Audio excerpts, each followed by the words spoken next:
GAITEN Academy, Section 3, Part 3, GAITEN Academy, Chapter 30. When the screams finally stopped, Alice stood quietly between Clay and Tom with her head lowered. She had put both automatics on a table meant for briefcases and hats inside the front door. Jordan was holding her hand, looking out at the Raggedy Man and his colleagues standing at the head of the walk. So far, the boy hadn't noticed the head's absence. Clay knew he would soon, and then the next scene of this terrible day would commence. The Raggedy Man took a step forward and made a little bow with his hands held out to either side, as if to say, "At your service."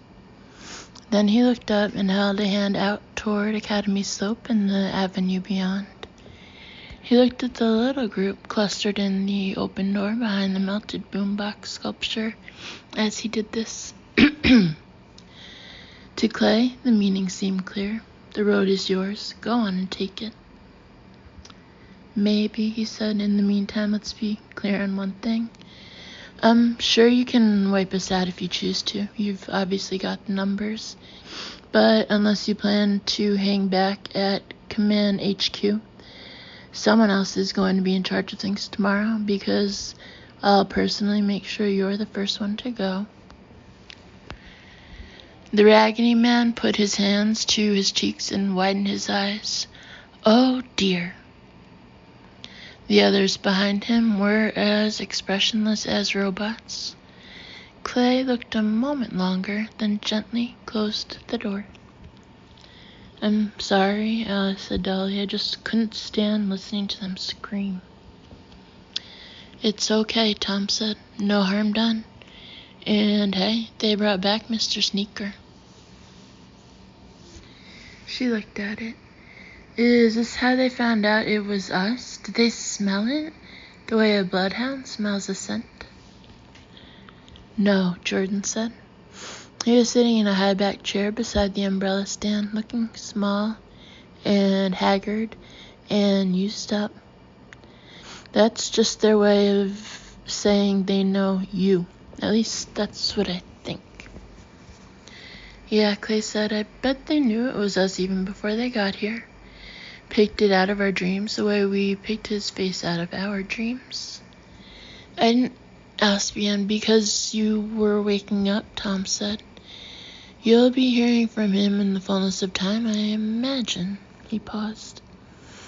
"If he has anything else to say, that is. I don't understand this, Clay. We did it. We did it, and they know we did it. I'm convinced of that." "Yes," Clay said. "Then why kill a bunch of innocent pilgrims when it would have been just as easy, well, almost as easy, to break in here and kill us? I understand the concept of reprisals, but I don't see the point in this." That was when Jordan slid off his chair and, looking around with an expression of suddenly blossoming worry, asked, "Where's the head?" Chapter 31. Clay caught up with Jordan, but not until the boy had made it all the way to the second-floor landing. "Hang on, Jordan," he said. "No," Jordan said. His face was whiter, shockier than ever. His hair bushed out around his head, and Clay supposed it was only because the boy needed a cut, but it looked as if it were trying to stand on end. "With all the commotion, he should have been with us. He would have been with us if he was all right." His lips began to tremble. "Remember the way he was rubbing himself? What if that wasn't just his acid reflux stuff?"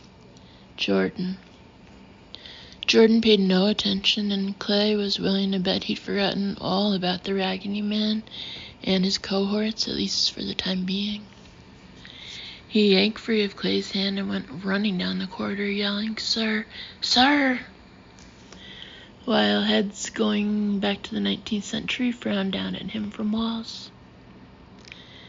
Clay glanced back down the stairs. Alice was going to be no help. She was sitting at the foot of the staircase with her head bent, staring at the effing sneaker like it was the skull of Yorick, but Tom started reluctantly up to the second floor. "How bad is this gonna be?" he asked Clay. "Well, Jordan thinks the head would have joined us if he was alright, and I tend to think he's..." Jordan began to shriek. It was a drilling soprano sound that went through Clay's head like a spear. It was actually Tom who got moving first. Clay was rooted at the staircase end of the corridor for at least 3 and perhaps as many as 7 seconds, held there by a single thought.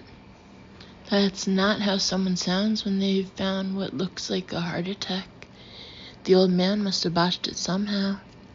Maybe used the wrong kind of pills. He was halfway down the hall when Tom cried out in shock, "Oh my gosh, Jordan, don't look!" Almost as if it were one word. "Wait!" Alice called from behind him, but Clay didn't. The door to the head's little upstairs suite was open. The study with its books and its now useless hot plate. The bedroom beyond with the door standing open so the light streamed through. Tom was standing in front of the desk, holding Jordan's head against his stomach. The head was seated behind his desk. His weight had rocked his swivel chair back on its pivot, and he seemed to be staring up at the ceiling with his one remaining eye. His tangled white hair hung down over the chair back. To Clay, he looked like a concert pianist who had just played the final chord of a difficult piece. He heard Alice give a choked cry of horror, but hardly noticed.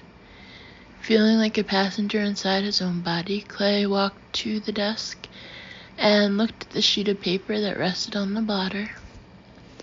Although it was stained with blood, he could make out the words on it. The head's cursive had been fine and clear. Old school to the end, Jordan might have said.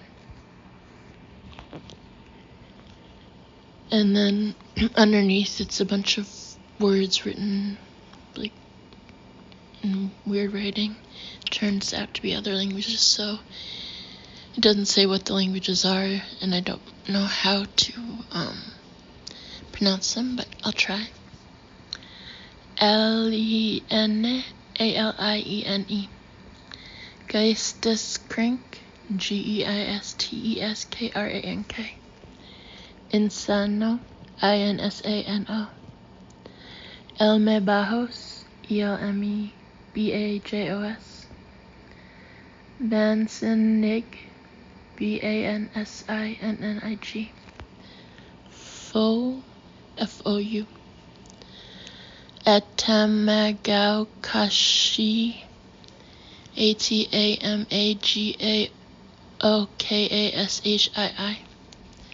Gek, Gek. Dolzinnig, Dolzinnig. Holu, Hullu. Gila, Gila. Meshug, Meschug. Nibun, Nebun.